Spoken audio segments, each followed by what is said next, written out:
and welcome to this episode of Mind the Gap, making education work across the globe with me, Tom Sherrington, and the mighty and wonderful Emma Turner. Hello, Emma.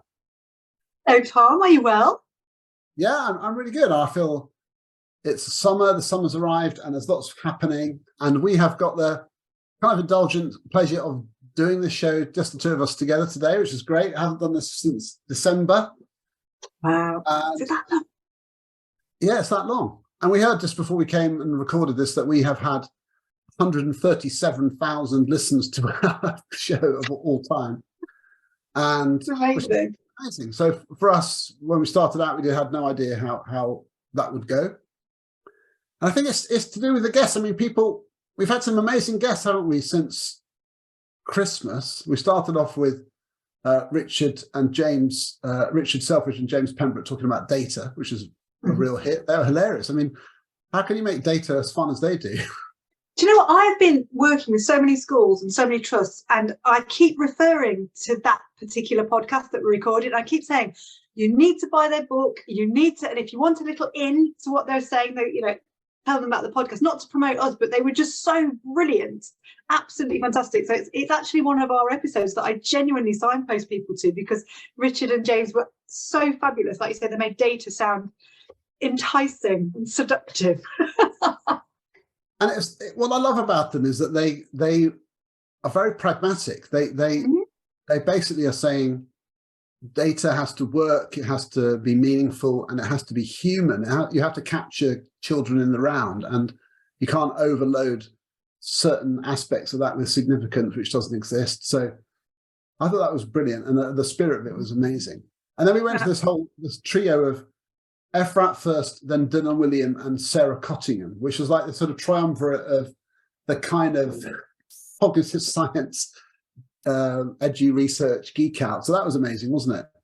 It was like Glastonbury for cognitive science. It was like three main stage performers, one after the other. It was such a treat. And again, I have gone away and reflected on so many things that they talked about.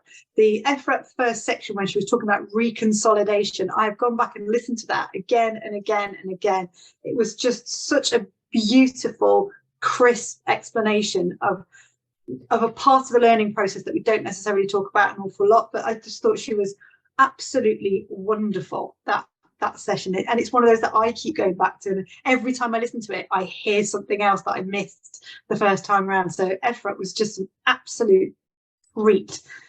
Yeah, in fact, Ephrat first and Sarah Cottingham, the two of them, they kind of overlap in some of the thinking around making meaning, the progression from kind of fumbling with an idea to making meaning from it, and then it becoming part of your schema that sticks there. And to me, that has been a real, I wouldn't say light bulb moment like it was a flash, but it was like a sort of a kind of a deepening of my understanding. So when I'm watching lessons now, and it gives a reason for explaining why that child seems to be able to do it straight away, and that child is totally in the dark in the same room, because of the nature of the acquisition of knowledge, and it makes you realize how likely it is that within a room of children, some of the children are not getting it, even when others are. In fact, how predictable that is.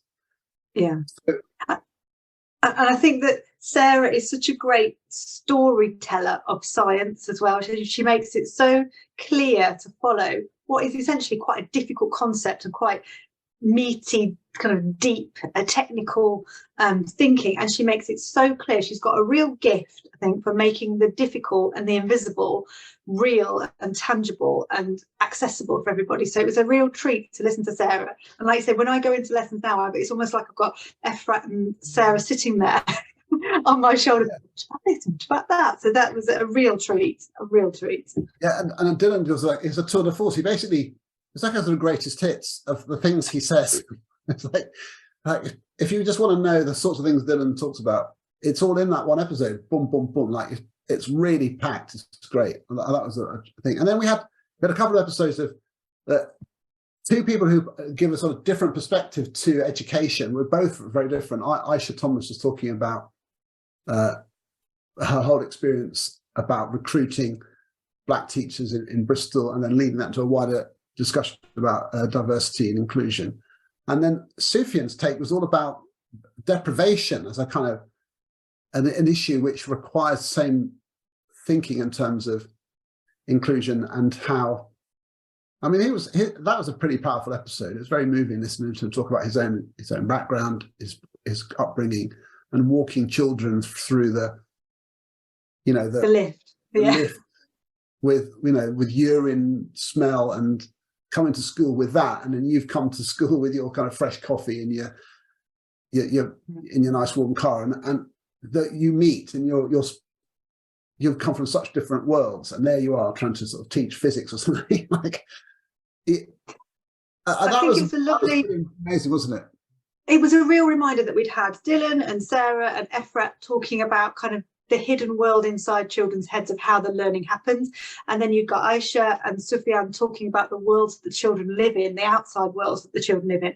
And I just think it was a beautiful marriage of the internal kind of mechanics of learning and then the lived experience of the learners in the classroom. I think listening to those as a suite of a kind of listens basically is such a lovely rounded picture of actually what happens to the children in the classroom, what goes on inside and what's happening outside. And I think that the work that Sufjan and Chilton are doing with community engagement and involvement is absolutely inspirational. And I don't use that word lightly, I don't bandy that around lightly, but it's so innovative and so thoughtful, some of the things that they're doing. It was just a joy to hear the human side of the education experience, and then Aisha working tirelessly to try and make sure that our workforce is representative of our communities that we serve as well. So it was just a joy to listen to the human side of the job alongside the kind of mechanics of learning. So it was a treat, a proper treat. Yeah, to me, I mean, it's interesting how you pick up stuff from people that sticks with you. So the thing a phrase that Aisha uses all the time, which was describing people as racialized as black, for example, rather than black. And so that sense that it's a kind of whole identity which is a kind of forced on people through, all these sort of power structures and stuff. And it makes you just think that's deeply in her psyche about how to describe people and how to relate to people's identity. And then you think, well, you don't come across that all the time. And to hear someone express ideas in a way which is not how you normally do, it just makes you think so hard about it all. And to me, that was just fantastic. And then to, after the last two people we've had, Jim Knight and then Vic Goddard. And to me, I mean, these are people who I genuinely look up to them. They're like heroes of mine. And so it's pretty amazing to speak to them. Vic, to me, is one of the most amazing people in education. I just think he's incredible. And he has this sort of, and Jim has the same, they communicate this kind of earnest sincerity about what teaching's for and who it's for, and in different ways. So Jim Knight, the whole instructional coaching thing and the importance of teachers being developed as individual people, and he makes me think hard about my work as a person doing teaching. He makes me question what I do in a way which I think is very healthy. Like, I think, when I say stuff, is it the right kind of message? Because that's what Jim's message is, slightly different to mine. So I think, I need to think about that. But go on, sorry. No, I was just saying it's the placing of where we put Jim, and I know it was more to do with diaries than strategy. We can say it was strategy if you want. I just thought how wonderful to have that at the end of, here's how children learn, here's what children come to school with. Now, how do we develop our practice to match all of those things? It was just a really neat, for me, when I was listening to Jim, I was thinking, right, well, how would I then coach a teacher in all of the things that we've covered with all of these specialist guests? So it was a real joy to hear him explain some of those finer details of the coaching process as well, because you can read a lot about it and you can experience it, but until you've actually heard somebody who's been completely immersed in it for that long just explain it with such clarity and conviction, I think I learned so much from listening to Jim. I really did. He was just calm and human and knowledgeable and wise. He was really wonderful. In fact, in probably what is one of my worst expressed questions ever on this thing. I kind of was backing up to ask this question, and I kind of waffled around for so long instead of saying, basically I was trying to ask where you place. You can't say it now. I know. So no, should you direct teachers in what to do and ask them? And he basically says no. He basically, sort of, his answer was a one-word answer like that, or way down. And I just thought, oh, okay, that be that clear. But it was, you have to listen to it to get the context of that. But I just thought, he is very clear about that, and he kind of makes me think, all right, that's a really interesting perspective. I still feel like we're slightly at cross purposes a little bit in terms of context, because I'm still fascinated by this idea that in the US you have people who are coaches full time, and that is their work. And in England we do not have full-time coaches, and so a lot of the work I do is about how you get a school with full of people who have barely any time spare at all to develop coaching systems. And there you get into this whole thing of needing more structure to support them in doing it, because you haven't got time to develop the whole professional self in that one aspect of their work, because they're doing so many other things. And I feel like possibly there's some interplay around our system experience. And of course, then let's just remember Vic, who is just the one that's just gone out. And I just find him, it's moving to talk to him, because I've been to his school, I know what Harlow is like, and he has this sort of capacity to be so grounded in his community in a way which I just think is so honourable and important. And you can't ask that of people. When people apply for a job as the head, you can't just say, I want you to give yourself to your school in the way that he gives himself to his school. It goes above and beyond. And there's the pain of the COVID experience and losing his site manager to COVID. That was tough to hear, wasn't it? Yeah, and I think it's so important to have that voice from the lived experience of the reality of school, that actually you've got somebody who's saying this is the theory and this is the research, but actually this is what it's like day to day, day in, day out. This is what it's like to lead a school. This is what it's like to lead a community. This is what it's like to be on the leading end and the receiving end of everything. And he does it with such heart and such conviction and such humility. It was just an absolute joy to listen to him. But what I took from him as well was that really important part of making sure you're the match for the school. And he made that connection it's like a relationship.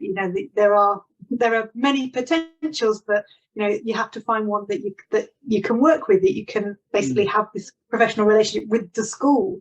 And I thought that was a really interesting and useful point for people who are potentially going into leadership, to think you've got to get that right match, because you've got to love it in the way that Vic loves it, to get the most out of the job for yourself, really, to feel that deep sense of achievement and worth and passion and righteous indignation that he feels. So I really reflected on the fact that it's not necessarily just getting a title, it's getting the job in the right place that's the right match for you. So I was really, really moved by what he said about the COVID experience, but also about finding your right place in education as well. So I loved talking to Vic. It was great.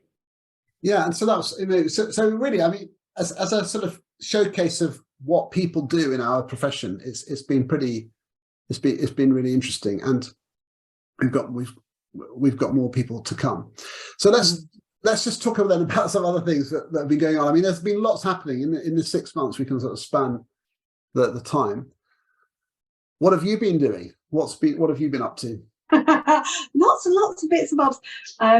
Started a new role, doing lots of with a new trust, and then I'm doing lots of work independently. I'm doing some work with a specialist project with the Charter College on reforming the primary curriculum, doing some work with Australia, doing some work out in Dubai on curriculum design, doing some work with the DFE again about flexible working, doing this with you, doing the In Action series. So lots and lots of fingers and lots of pies. Very exciting, very busy. Don't quite know how to fit it in some days, but we're getting there. I wonder. I mean, Emma and I, so people who are listening, and Emma and I are sort of parallel editors of the In Action subject series. So I'm doing the secondary books and Emma's doing the primary ones.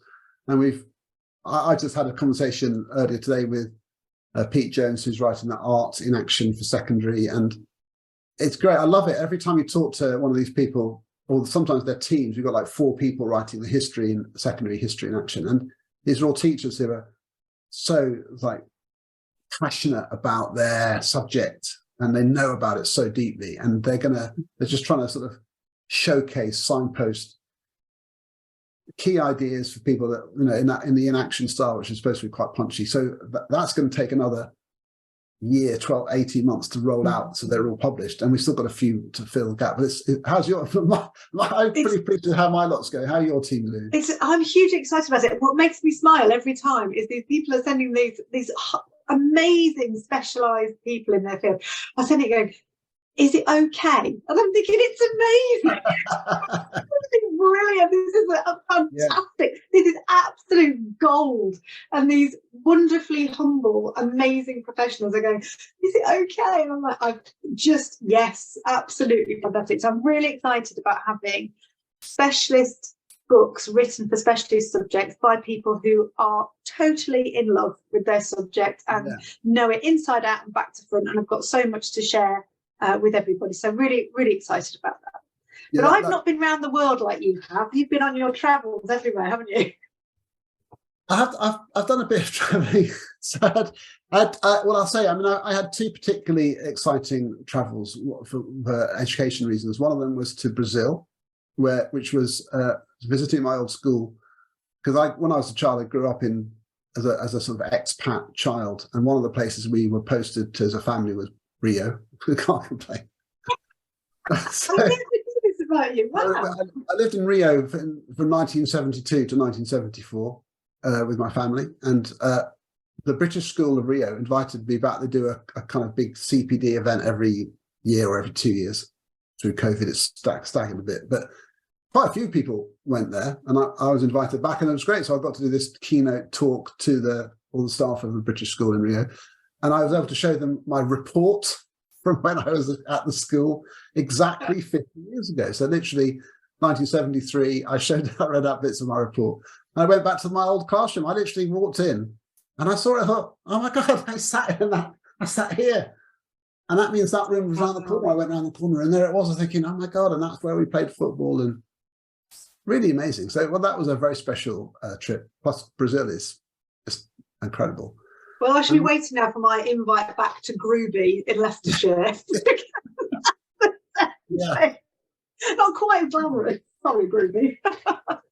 Well, one of the things that was lovely about that is that in my talk, that my report was signed by my teacher, who was called Mrs. Feitosa, Veronica Feitosa, and her name's on the report. So I read it out, and there it was on a big photo of it on the screen. And at the end, when her name came up, people went, "Oh, Veronica Feitosa, she was your teacher." And people were coming up to me afterwards saying, "Oh, she was an amazing woman.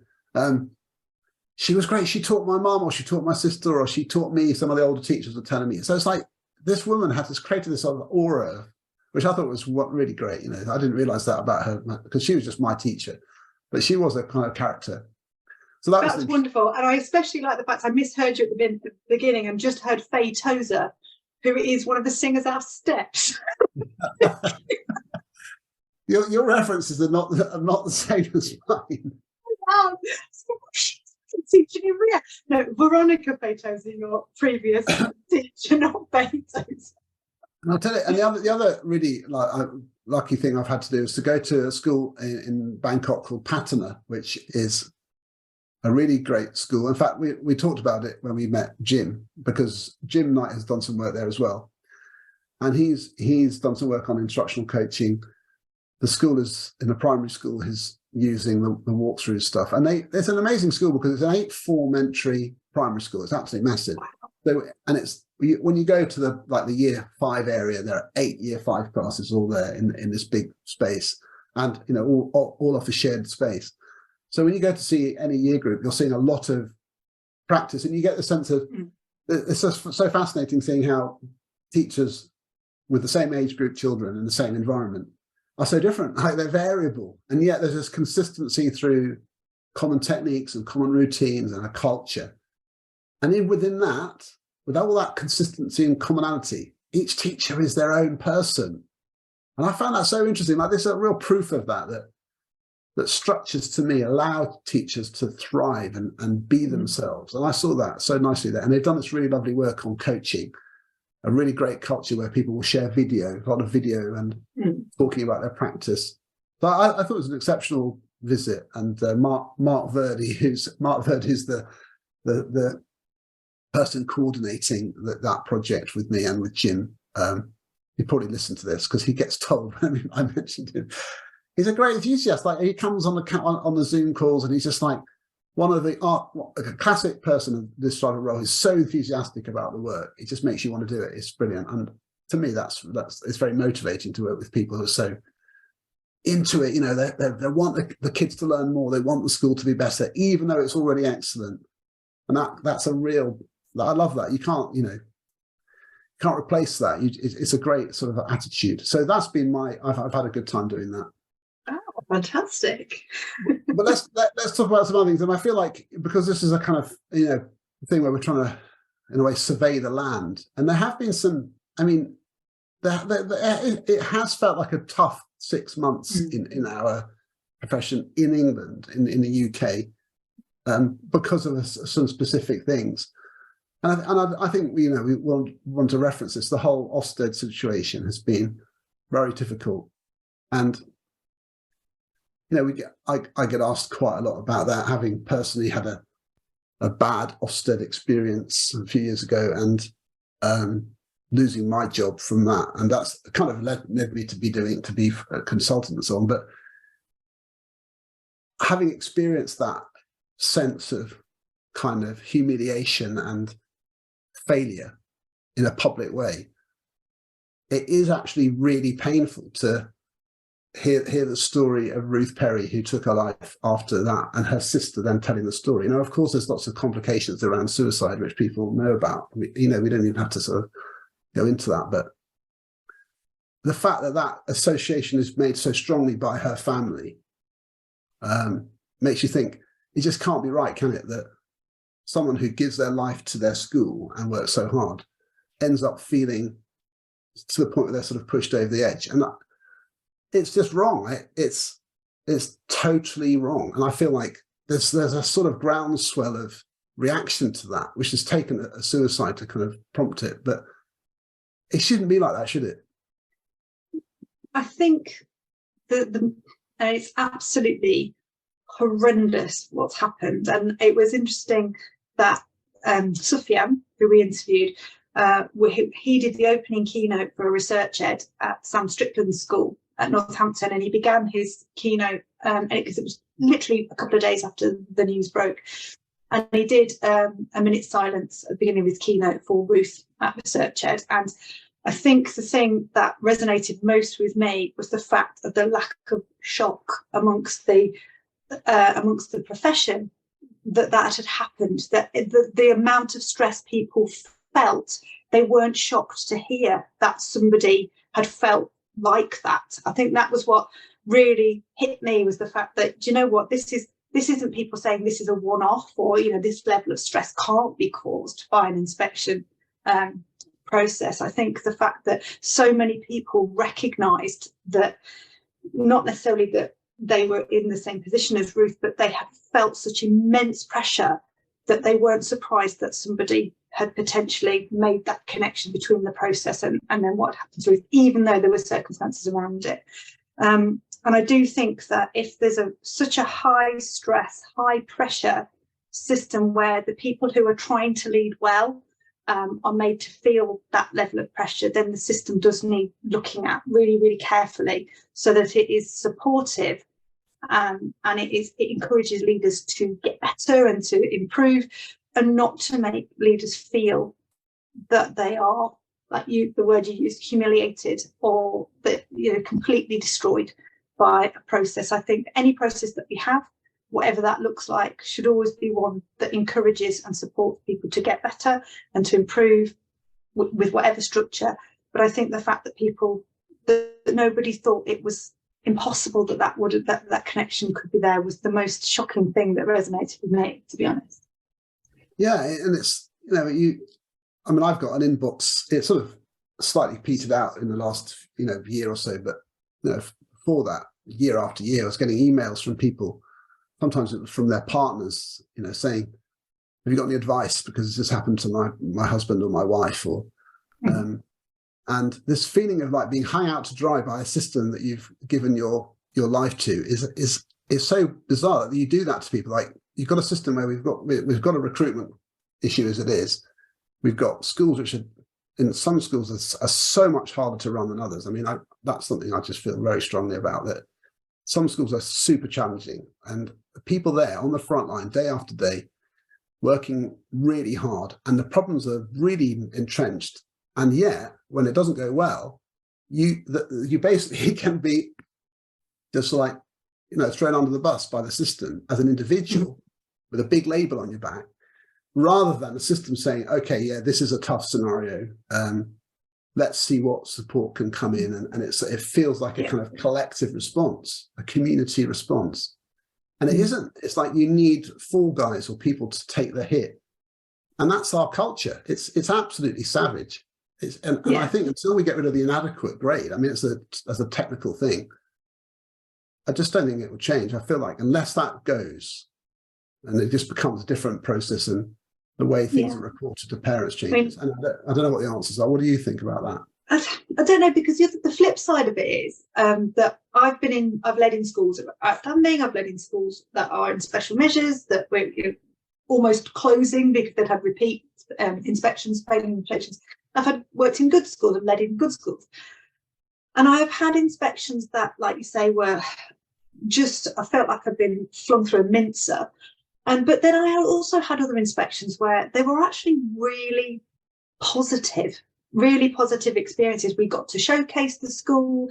The inspection team really listened, and they were, I wouldn't say on our side, because it's not about sides, but they really took on board the context of the school, the work that we'd done.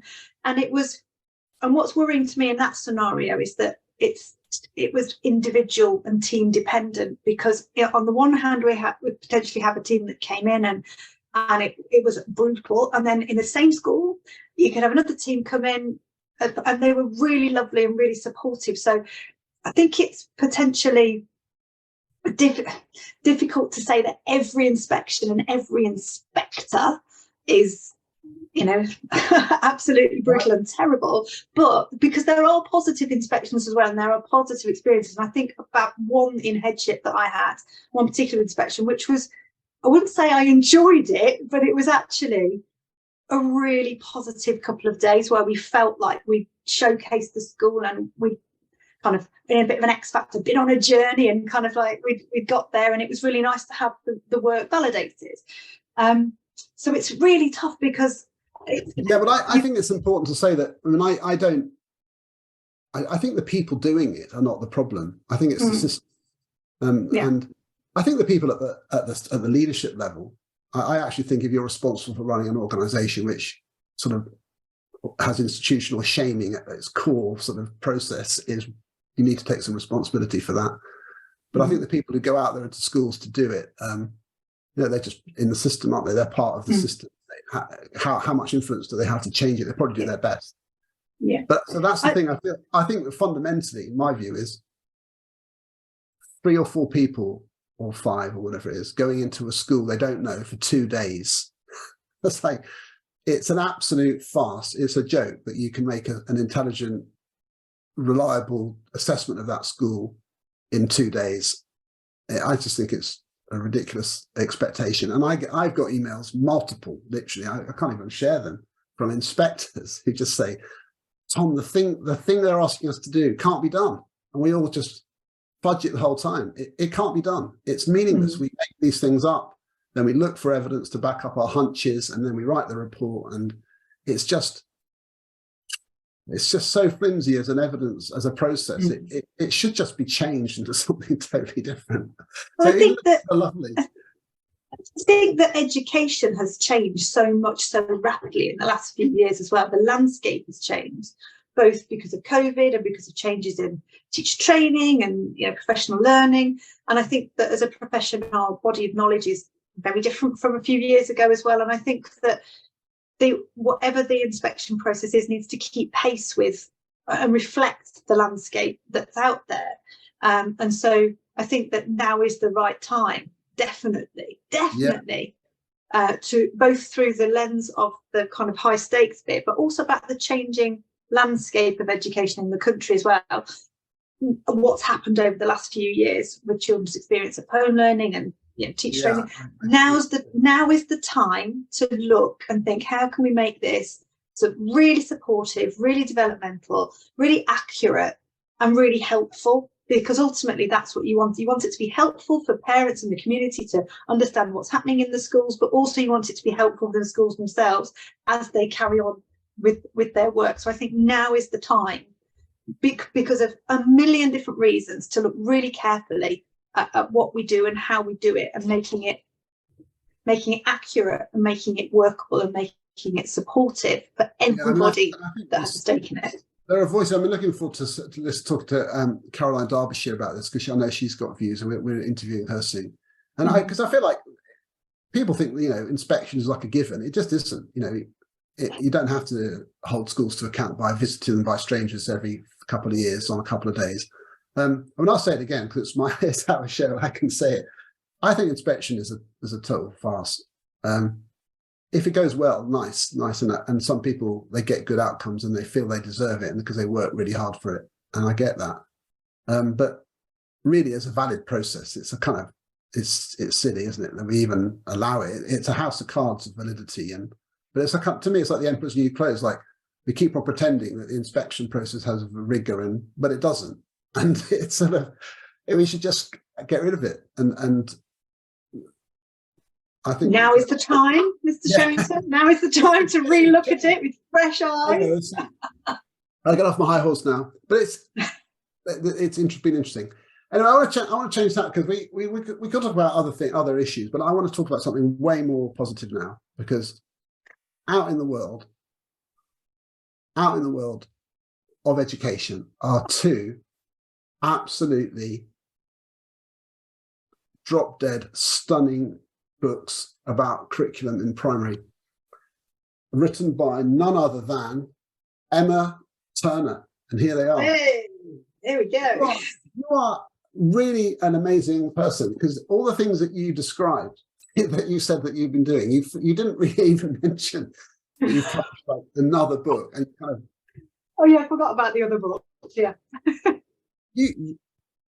These books are absolutely fantastic. So I don't know if there's anything really like them. So I'll give you a chance to tell people what they are about it in your own words. But let me just say that these are books about primary curriculum, which have got a kind of intellectual kind of frameworking behind them, which is trying to make you think about primary curriculum as having this kind of identity, which isn't just a whole bunch of subjects which aren't quite as deep as secondary. It's like, forget about secondary. Let's talk about a curriculum which is just for children of that age in its integrated way, but which has got subject specialist components. The interconnected primary curriculum. It's really brilliant. And then the second book goes into some deeper areas. And I mean, there's so much interest. I mean, that's this first chapter that I've been looking at today, curriculum clarity and academic fidelity. And it's just so brilliant, because in here you're talking about how, if we are going to teach stuff well as teachers, we need to know why what we teach is in the curriculum and what its job is. And then you set out these lovely sort of like 5-point summaries of like the key things. This is why we have history. This is what it's for. This is what geography is for. This is what art and design are for. And I just found that so interesting, the clarity of that. And then you think that purposefulness, that real precision about what it is that we're trying to achieve while we teach these subjects, then leads you to be able to integrate and make it more holistic. But I just want to congratulate you. I think it's really Thank you. So what's the thinking for people who don't know? I mean, apart from the ebony and ivory, piano keys thing, I think I did a photo of them just trying to sort of nurture on my piano. What is the difference between Simplicitus, which is the first book, and Simplicitus Altius, which Altius. is... Okay, so Altius means deeper. So it's going deeper with those simple concepts and elaborating a bit more on them. But the Simplicitus book was originally Principles of Effective Primary Practice, why it's different from, when I say practice, I mean include design and delivery of the curriculum, how that's distinct and different from secondary, how you might lead a subject in primary when you're a non-specialist, all the things that it's kind of a walk through how to be a subject leader and how to design your initial curriculum. Altius was born because as I started to kind of go out there in the world and work with trusts and schools, the same perennial questions kept coming up about curriculum design. You know, how do you work with mixed age classes? How do you lead a subject as a non-specialist? How do you avoid the chocolate rocks and Weetabix in tights and biscuit Stonehenge teaching where it's activity driven? How do you make rich, playful experiences that aren't just activity driven? So Altius takes all of these kind of perennial problems from primary and exemplifies those and talks you through how to do it. It also talks to, because I specifically in Simplicitus didn't put planning pro formas in there because I thought I don't want to kind of dictate how to set out your planning documentation. But when I went out there in the world, people are like, well, how do you document all of this? What do you write? How do you put it together? So I put the planning pro formas and documentation in Altius as well, to actually show how you can take all of this thinking and actually put it onto a piece of paper that's manageable and meaningful and helpful. And then kind of unpicked some of the bigger problems, like what do you do if you've got a mixed age class where you've got years 3 to 6 in the same class? So you've got 4 academic years in the same class. What do you do? How do you write a curriculum for that class? What do you do about transition? What do you do about reading? What do you do about vocabulary development? So all of the questions people were throwing at me, I then wrote chapters on for Altius. So it was going deeper than the original Simplicitus book. It's great stuff, you know, and it's a great sort of you're looking for examples, and so you've got this sort of, I'm a big fan of this, a bit of theorizing, sort of a conceptual framework. So we're not just like loads of examples of things. Sometimes you can't see the wood for the trees and you just see loads of examples, but sometimes it's so theoretical that you want to see what it looks like. So you can nicely combine those two kind of elements. And even like, you know, towards the end there's a whole chapter about the transition to Key Stage 3, and you're trying to sort of show how the knowledge is woven together in Key Stage 2, say, but then it's got elements which are repeated. They're not just, it's not a mush. And you've got this sort of very well thought out, like 12 grid. I mean, it's got things like, well, you're always teaching vocabulary, number, representing information, knowledge about settlements, physical geography, chronology, knowledge of people. These are sort of common themes, aren't there? And you're trying to, I mean, that's how I'm reading it. It's all, if you're a primary teacher and this will give you a whole like fresh view, and you think, oh. Yeah. Well, the thing that I'm trying to get across in both books is this idea of the multi-novice status. So when children arrive at secondary, notionally, they are pretty fluent readers, pretty competent mathematicians. They've got fairly robust general knowledge. They can write. You know, when children early on in primary school and moving through primary school, those proficiencies aren't secured yet. So when you're trying to teach science or you're trying to teach geography, not only are they novice in the geography or the history or the science, but they're also novice in writing. They're also novice in number. So when you're trying to teach a standalone subject in primary, you can't really, because at the same time they're trying to learn the science, they're still trying to learn the reading, they're still trying to learn how to write.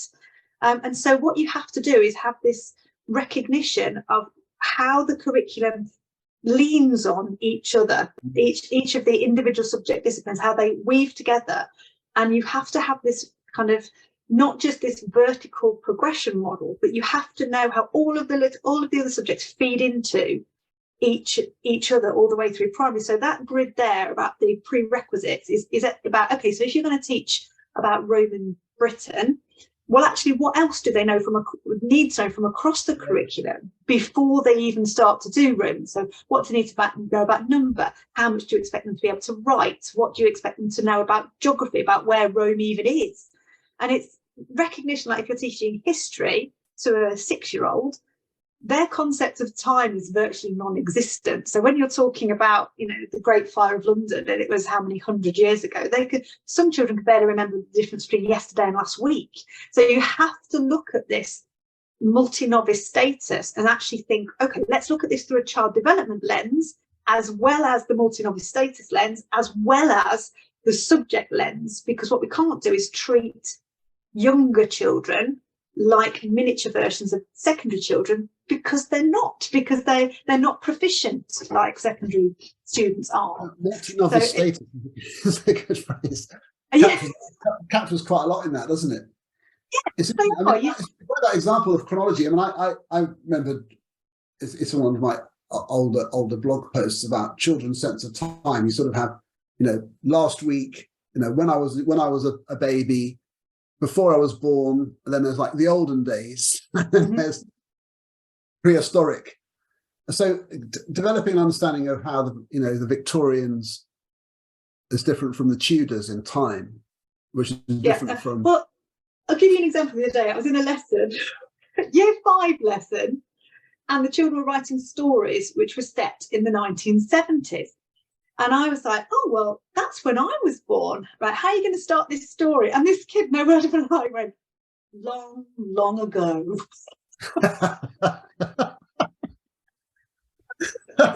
It's the same age as me. And she looked at me again and went, long, long ago. But I think that's what you're dealing with. You're dealing with children who genuinely, 45, 50 years ago, to them, it might as well be 1,000 years ago, because we've got to remember in primary that we are dealing with children whose experience and understanding of the world is new and it's fresh, and there are multiple misconceptions across all of the subject disciplines, and you have to be aware of that as the primary teacher. So when you craft your curriculum, it's not just about crafting 12 individual curriculums, it's actually subject curriculums. It's about thinking, okay, well, how do we weave or place all of the individual elements together so that it makes sense as the children go along, and they can access it and make sense of it as they go through it. Because I think that a lot of the conversations around curriculum design have been through a single subject lens, and not necessarily from a primary lens, where you've got to be aware of how all of the subjects have this interplay with each other as the children move through. It's kind of so interesting, isn't it? And it's funny you talk about these examples. Like earlier this week, I met a student. They were year 7, and they're talking about plants. And this boy was in a pair discussion talking to his friend and saying how the Amazon turns carbon into oxygen, and that's why it's so important, because it takes in carbon and it turns it into oxygen, which is the lungs of the earth. And I was thinking, oh my God, like he's not like way off but it's like that's the thing, like these trees becoming like this alchemy trees which turn carbon atoms into oxygen atoms, and kind of that's how he'd understood it. And it's like to know that's just by engaging with the media and listening to the news and hearing these phrases. But it was sort of in the lesson, the opportunity for this conception to come out wasn't quite there. So you're thinking that you're dealing with children who are absorbing information from all over, and they're bound to have all these naive views about the world. So you've got to always be thinking about it. Anyway, that was a bit. And I think that in primary we're so uniquely placed as well. I mean, when I listen to Ephrat and when I talk about Sarah, and they're talking about developing schema, I'm thinking primary practitioners are so beautifully placed to build really rich schema, because at no other point in their education after primary will they be taught all the subjects by one person who's got that overview of absolutely everything that they're doing. So make those deliberate cross-references to everything they're doing and knit it all together for them. Because as soon as they go to secondary, the art department don't know what the science department are doing, the science department don't know what the English department are doing. You can't make those connections. And if learning is about connection making, then the primary teacher is ideally placed to be the expert connection maker, not the expert homogenous soup curriculum designer, but actually saying, oh, look at this, that connects to what we were doing there. Do you remember about that? And actually articulating that. So a really well-designed primary curriculum is about expert connection making to develop this rich schema of understanding across the curriculum. And I think it's a really underexplored and underdeveloped area of curriculum design. I think it is. But it links into this kind of, it's almost like the ultra challenging. You've got this great section, a whole couple of chapters about mixed age classes. I've had conversations with teachers many times about this. How do you deal with this and mix and from when I was doing some work around sort of timetabling and curriculum design. But you articulate it so well. But what was struck me when I was reading those chapters was how some of the issues are just inherent in any year group. I mean, it's like mixed age between sort of, year 2 and year 3 is like obviously mixed age, but within year 3, they're mixed age. They are the age gap can be quite significant between the summer born and so on in terms of all sorts of other things, but also just that need to also roll in the different pace in which they've absorbed information. So you're flexing, but even then the more practical thing, as they say, topic coverage, and then do some really good, like quite nitty gritty, nerdy stuff.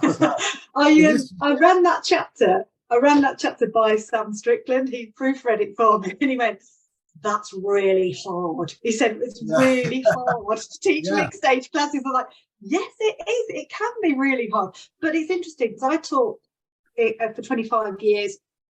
Different classes.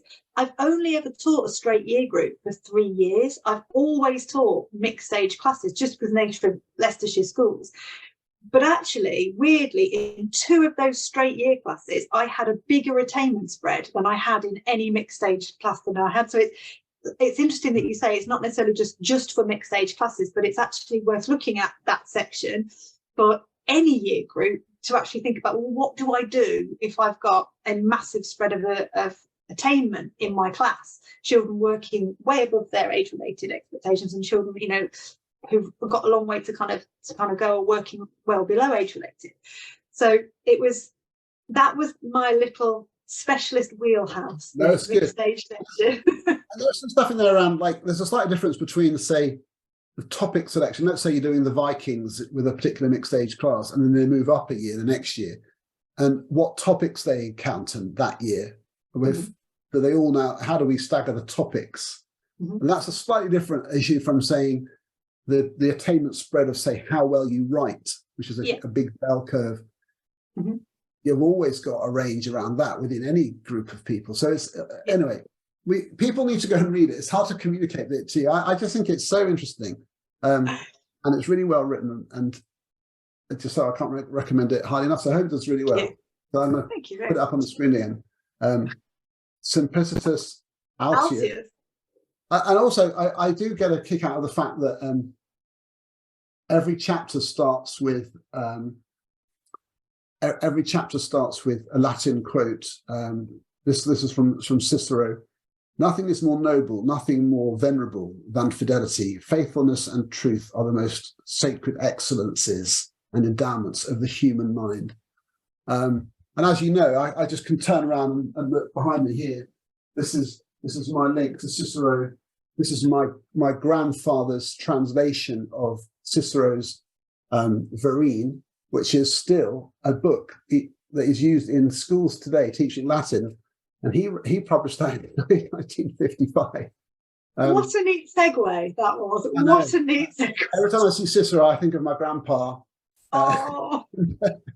Because he was a classics don at Oxford, and that was his world. So, but the reason I begin it with a Latin quote is because I'm really keen to ensure that primary practice and primary teachers are seen as a highly academic bunch, that actually our curriculum content may be simple, but actually it's still highbrow.